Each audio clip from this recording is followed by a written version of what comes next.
നമസ്കാരം. മുന്നേ ഉള്ള വീഡിയോയിലെല്ലാം ഞാൻ വരാഹി ദേവിയെ പറ്റി പ്രതിപാദിച്ചിട്ടുള്ളതാണ്. അതുപോലെ തന്നെ നിങ്ങൾ വരാഹി ദേവിയെ വിളിച്ചു പ്രാർത്ഥിക്കുകയാണെങ്കിൽ നിങ്ങളുടെ ഏതൊരു പ്രതിസന്ധി ഘട്ടവും നിങ്ങൾക്ക് തരണം ചെയ്യാൻ സാധിക്കുന്നതാണ്. അതിനുവേണ്ടി ദേവി ഒരു അമ്മയെ പോലെ നിങ്ങളുടെ കൂടെ നിൽക്കുന്നതായിരിക്കും എപ്പോഴും. എപ്പോഴത്തെയും പോലെ നാളെ, അതായത് ഏപ്രിൽ 2-ാം തീയതി പഞ്ചമി ദിനമാണ്. ഈ ദിവസം വരാഹി ദേവിക്ക് പ്രത്യേക പൂജകൾ ഉണ്ടാകുന്നതാണ്. ഈ പൂജകളിൽ നിങ്ങൾക്കും പങ്കെടുക്കാവുന്നതാണ്. അതിനുവേണ്ടി നിങ്ങളുടെ പേരും നാളും കമന്റ് ബോക്സിൽ രേഖപ്പെടുത്തുക. നാളെ പഞ്ചമി ദിവസം വരാഹി ദേവിക്ക് ഏറ്റവും പ്രിയപ്പെട്ട ദിവസമാണ്.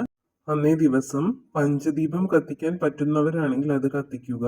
അല്ലാത്തവരാണെങ്കിലും സന്ധ്യക്ക് വിളക്ക് കൊളുത്തി കഴിഞ്ഞ് വരാഹി ദേവിയെ മനസ്സുരുകി പ്രാർത്ഥിക്കുകയാണെങ്കിൽ നിങ്ങളുടെ ന്യായമായ ഏത് ആവശ്യവും ദേവി നിറവേറ്റി തരുന്നതായിരിക്കും.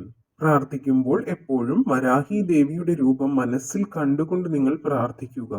അതുപോലെ തന്നെ എല്ലാ ദിവസവും ദേവിയെ ഒരു പ്രാവശ്യമെങ്കിലും പ്രാർത്ഥിക്കാൻ ശ്രമിക്കണം. അല്ലാതെ നമുക്ക് ഒരു ആവശ്യം വരുമ്പോഴോ അല്ലെങ്കിൽ നമുക്കൊരു മനപ്രയാസം വരുമ്പോഴോ മാത്രം ദേവിയെ വിളിക്കാതെ നിത്യവും ദേവിയെ വിളിച്ചു പ്രാർത്ഥിക്കുക. ഇങ്ങനെ ചെയ്യുന്നത് മൂലം നിങ്ങളുടെ എല്ലാ പ്രശ്നങ്ങൾക്കും ദേവി സ്വയം ഒരു പരിഹാരം കണ്ടെത്തി തരുന്നതായിരിക്കും.